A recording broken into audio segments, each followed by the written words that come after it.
This is not something you see every day in Pakistan. Shazia Parveen is the country's only female firefighter. Today, she's getting ready for a drill with her colleagues. I knew I wanted to do something different with my life. Even as a child, I always thought that way. I also knew I wanted to serve the people.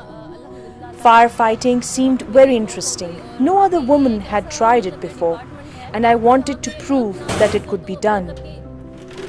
Shazia went through rigorous training for months. She was the only woman among 600 men.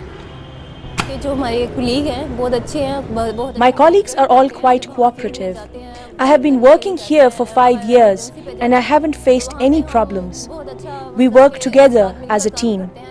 Some of them were quite happy when I joined because I could help rescue women and girls, which they find tricky. Being a woman doing this job really helps actually. The Pakistani society is quite religious and conservative. So when there's a fire or any other emergency, women prefer to be rescued by women. But working among men is still frowned upon in many parts of Pakistan, especially in the remote and rural areas. In Shazia's case, it's even more unusual. Okay? Left side.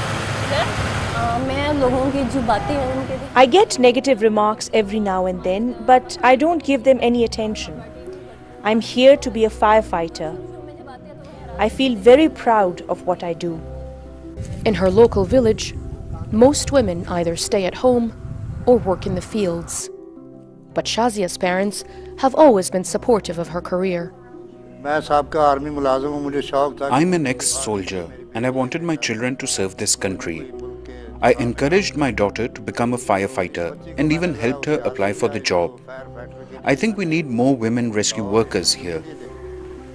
Shazia hopes that other families would also encourage their girls to join this line of work.